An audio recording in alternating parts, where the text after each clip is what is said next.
ಏನೋ ಅಂಕುಡೊಂಕಾಗಿ ಬರೆದಿರ್ತದೆ. ನಿಮ್ಮದೇ ಚಿತ್ರ ನಿಮ್ಮ ಮಗ ಬರೆದಿರ್ತಾನೆ. ಆಣಿ ಮಾಡಿ ಹೇಳಿದರು ನಾನು ಅಂತ ನಿಮಗೆ ವಿಶ್ವಾಸ ಬರುವುದಿಲ್ಲ, ಅಂಥ ಪರಿ ಇರ್ತದೆ ಅದು ಚಿತ್ರ. ನಿಮ್ಮ ಚಿತ್ರ ಅಂತ ಹೇಳ್ತಿರ್ತಾನೆ, ನಮಗಾದರೂ ನಮ್ಮ ಚಿತ್ರ ಅಂತ ನಮಗೆ ಅನಿಸೋದಿಲ್ಲ.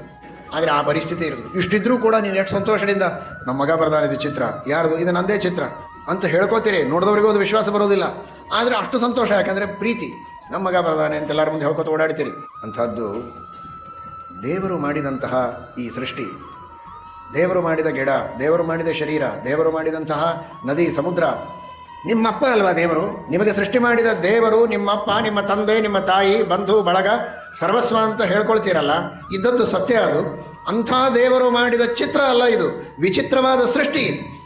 ಅಂತಹ ಸೃಷ್ಟಿಯನ್ನು ಕಣ್ತುಂಬ ನೋಡಿ, ಇದು ನಮ್ಮ ದೇವರ ಕಲೆ, ಇದು ನಮ್ಮ ದೇವರ ಅದ್ಭುತವಾದ ಬುದ್ಧಿ, ಇದು ಅವನ ಸಾಮರ್ಥ್ಯ, ಇದು ಅವನ ಶಕ್ತಿ, ಇದು ಅವನ ಕಾರುಣ್ಯ ಅಂತ ಒಂದೆರಡು ಕ್ಷಣ ಸ್ಮರಣೆ ಮಾಡುವುದಕ್ಕೆ ನಮಗೆ ಸಮಯ ಇಲ್ಲ ಅಂದರೆ ಎಂತಹ ವಂಚನೆ, ಎಂತಹ ಕೃತಜ್ಞತೆ.